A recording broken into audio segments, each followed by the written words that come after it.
Assalamualaikum warahmatullahi wabarakatuh. Alhamdulillah nasta'inuhu wa nasta'dihi wa nastaghfiruh wa na'udzu billahi min shururi anfusina wa min sayyiati a'malina may yahdihillahu fala mudilla lahu wa may yudlil fala hadiya lahu.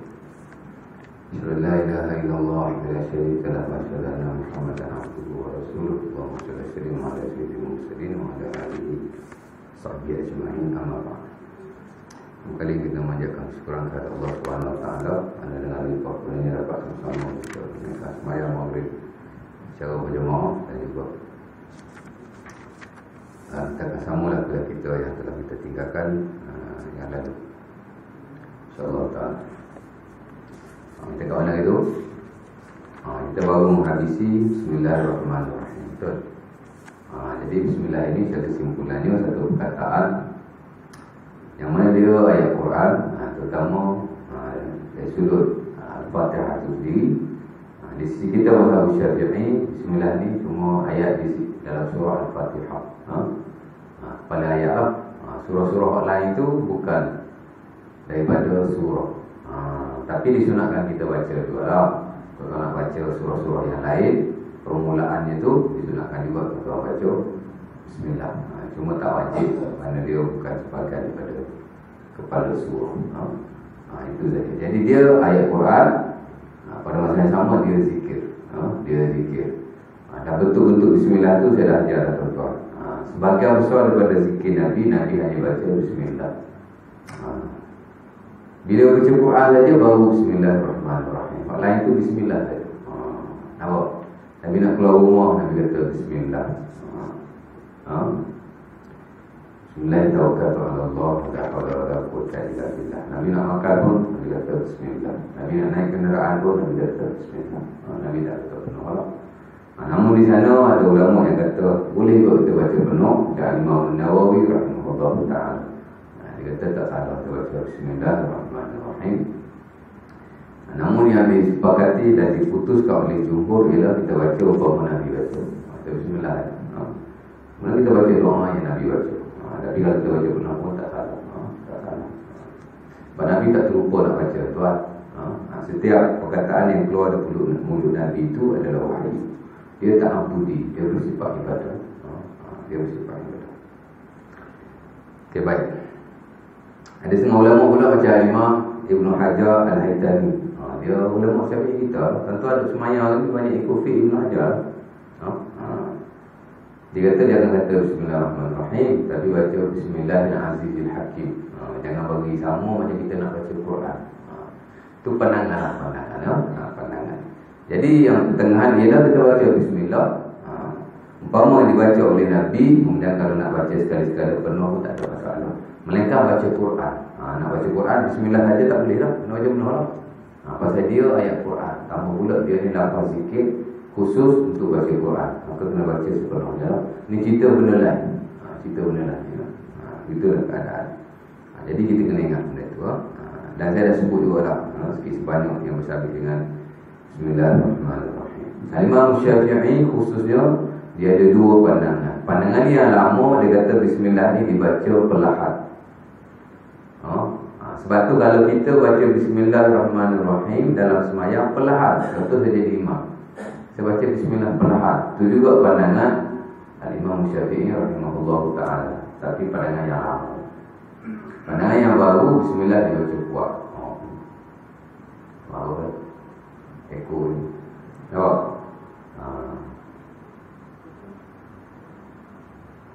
Bismillah pandangan yang lama dibaca perlahan. Bismillahirrahmanirrahim. Alhamdulillahirabbil alamin. Bismillah baca perlahan. Pandangan yang baru Bismillah dibaca kuat. Iaitu yang banyak diikuti oleh ulama-ulama Syafi'i yang kemudian menjadi amalan kita sehari-harian, terutama bila kita semayang berjemaah. Namun bila dibaca perlahan pun tak salah sedikit pun. Pasal itu juga pandangan Imam Syafi'i yang lama. Tengok kalau baca Bismillah perlahan, bukan Syafi'i lah tu. Lebih teruk lagi, menyalahi ahli sunnah ni. Betul. Saya baru-baru ni ada orang WhatsApp, grup kita lah, grup pelajar-pelajar UiU kan. Dia kata kita mazhab Syafi'i ni mesti kunut. Kalau tak kunut tak boleh. Tak kunut dia kata bukan mazhab Syafi'i. Kita orang awam mesti Syafi'i dia tu, mesti kunut contoh. Kita bukan kita pasal kunut tu, dan kita buat ilmu. Mula saya tegur dia. Saya kata tak membaca kunut juga sebenarnya. Itu dia satu wajah daripada mazhab Syafi'i. Ada ulama besar Syafi'i tuan-tuan. Okay. Nama dia Al-Imam Abdul Malik Al-Karaji. Tuan-tuan tak kenal dia lah. Ting ting ting, adjust sikit lah. Apa? Oh, kunci. Yang api sikit baru buka kunci.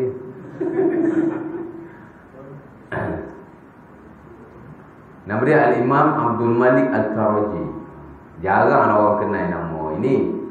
Tapi bila sebut Al-Imam Abu Ishaq Ash-Shirazi, mesti orang kenal. Dia anak murid kepada Al-Imam Abu Ishaq Ash-Shirazi. Al-Karaji orang tak kenal, Ash-Shirazi orang kenal. Memang kenal lah. Kalau orang belajar fiqh tak kenal Abu Ishaq Ash-Shirazi, dia tak tahulah dia belajar apa. Sebesar-besar buku fiqh, bukan saja dalam mazhab Syafi'i, tapi juga jadi rujukan seluruh dunia. Itulah buku fiqh karangan Al-Imam An-Nawawi rahimahullah ta'ala, Al-Majmu' Syarhul Muhazzab. Hari ini tak ada seorang mufti mesti dia buka buku itu. Mana-mana mufti, dia jadi rujukan utama dalam fiqh Islam. Al-Majmu' Syarhul Muhazzab karangan Imam An-Nawawi. Al-Majmu' Imam Nawawi itu dia mensyarahkan buku Al-Muhazzab karangan Al-Imam Abu Ishaq Ash-Shirazi. Lepas tu Abu Ishaq ni dia tokoh.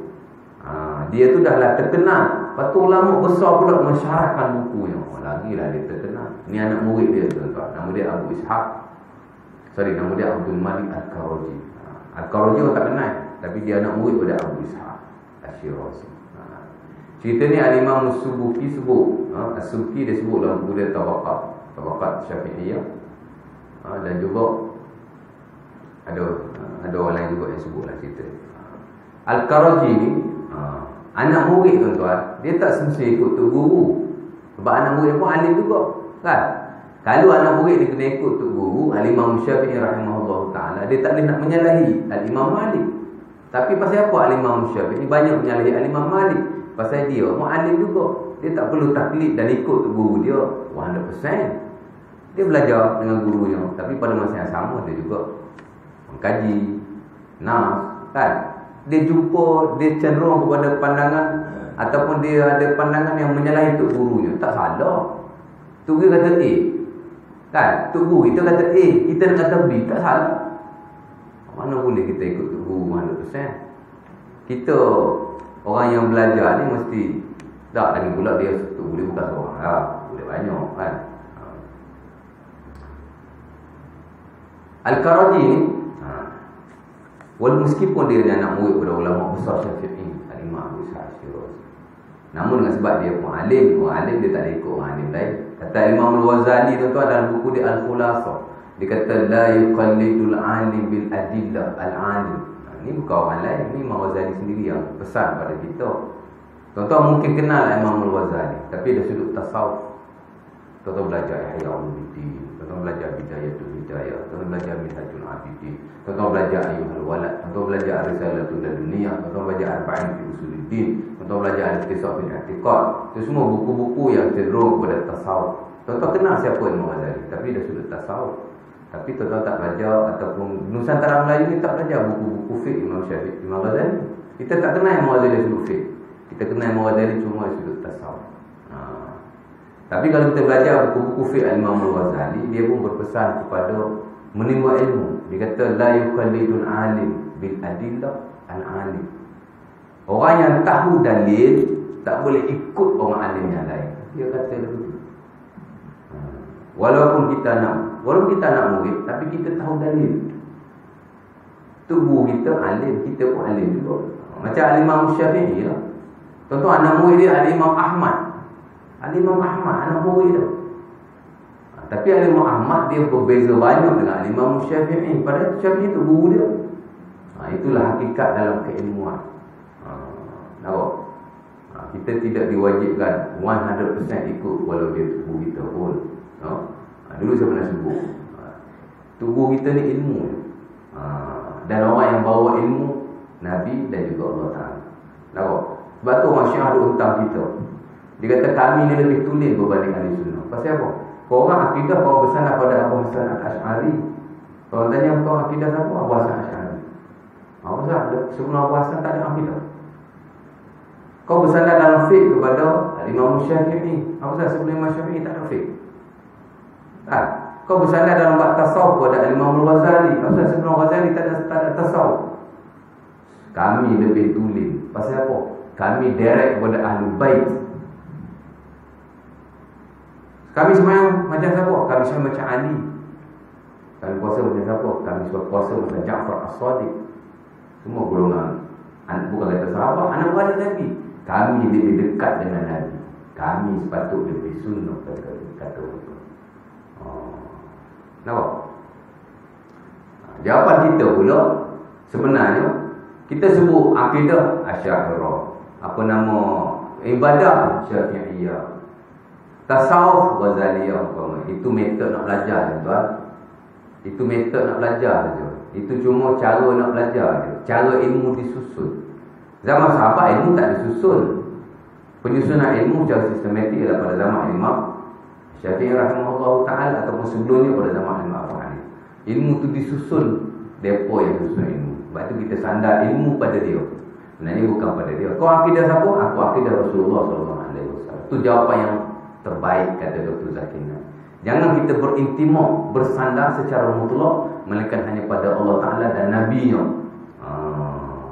Nah, bila kita bersandar direct pada Allah Ta'ala dan Nabi-Nya, ini akan menunjukkan bahawa kesatuan umat Islam.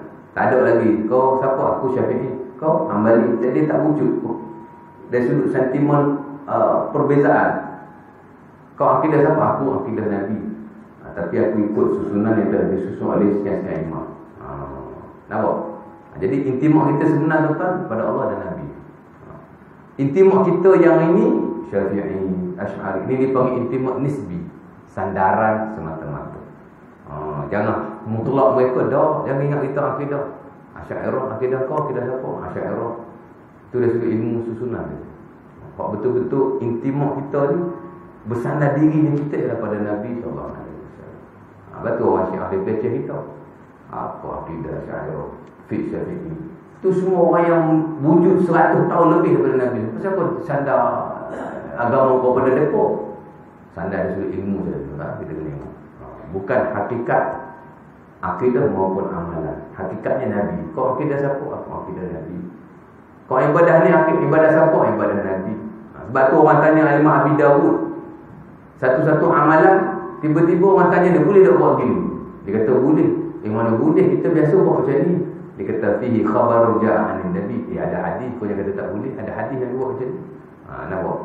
Dia sebab tu kita kena faham konsep tu. Kita bermazhab tapi dalam konteks itu. Selagi ada hadis daripada Nabi SAW, tak ada siapa yang boleh menyangkal. Sangkal tentang kufur. Kata Imam Al-Barbahari, dia kata la nukhriju ahadan minal Islam illa idza radda ayatan min ayatillah atau asaran min asar Rasulullah. Kita tak boleh kata orang tu kafir melainkan dengan dua perkara. Dia menolak satu ayat daripada ayat Quran ataupun dia menolak satu hadis daripada hadis Nabi SAW. Kalau hadis itu sahih walaupun kita tak buat, pasal kita tak tahu dan dia tak masyhur dalam mazhab kita, pasal ulama kita dipilih-pilih berdasarkan kaedah dia lah. Nampak? Tapi ada hadis sahih, kita kena terima walaupun kita tak buat. Itu kaedah dia. Kaedah dia. Nampak? Kita ambil wudu, tertib tuan-tuan. Kita kena tertib. Pasal kita menolak hadis-hadis yang tidak, yang menyebut tentang Nabi berwudu tak tertib. Kita tak terima hadis itu. Ataupun kita lebih berpegang, lebih kita terima hadis yang tertib. Hadis kita mazhab Syafi'i tertib dia wajib. Contoh kalau wudu tak ada tertib, tak sah wudu. Pasal apa? Pasal kita lebih berpegang pada hadis yang menyebut tertib. Adapun hadis yang tak menyebut tertib, kita tidak berpegang dengan. Ada? Tapi golongan lain yang berpegang dengan tertib ni tak wajib. Pasal mereka berpegang dengan hadis yang mana Nabi ni berwuduk tanpa tertib. Ada hadis yang sahih riwayat Ad-Darqutni. Kita tak terima hadis itu, tapi mereka terima. Mereka ada hujah mereka. Hadis ni kok kajian dia sahih. Mengikut kajian kita dia tak berapa sahih. Masing-masing kan? Masing-masing. Jadi dia dalam konteks yang begitu. Al-Qarazi ni tuan-tuan, meskipun dia anak Abu Ishaq Ash-Shirazi, dia tokoh mazhab Syafi'i, tapi dia tak kunut. Dan bila Abu Ishaq Ash-Shirazi tanya dia, pasal apa kau tak kunut? Kau mazhab Syafi'i, kau anak murid aku. Dia jawab apa? Dia kata walaupun aku tak berkunut, tapi aku tetap Syafi'i. Pasal apa? Pasal Syafi'i kata. Imam Syafi'i kata, dia kata bila kamu berjumpa suatu hadis dan hadis itu menyalahi amalanku, dia sahih di sisimu, maka ambil hadis itu, jangan ikut aku. Jadi aku tak ikut pandangan Syafi'i, tapi aku ikut pesanan Imam Syafi'i, ikut kajian aku. Kan dia kata sahha indi anna nabi tarakal qunut fi salati subuh. Mengikut kajian aku, Nabi meninggalkan qunut dalam sembahyang subuh. Maka aku, dah kita belajar macam tu, aku kaji macam tu. Jadi aku boleh ikut apa yang aku kaji. Jadi aku tak bunuh walaupun untuk guru aku bunuh. Tapi aku masih Syafi'i tau. Kau jangan aku tak Syafi'i bagi untuk guru. Pasal aku, dia kata, maka aku mentaati Syafi'i dari sudut pesanannya.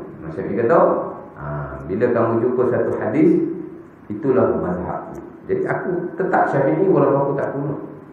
Kerana Imam Syafi'i pesan, kalau kau ikut pengajian kau, nampak? Jadi aku masih Syafi'i walaupun tak pun. Jangan kata aku tak pun. Lepas tu saya tekuk. Dia kata ada ulama besar Syafi'i yang tak pun. Tapi dia masih mengaku tak kunut ni sebenarnya mazhab Syafi'i. Pasal dia lebih cenderung pada hadis tak kunut. Contoh dia macam tu.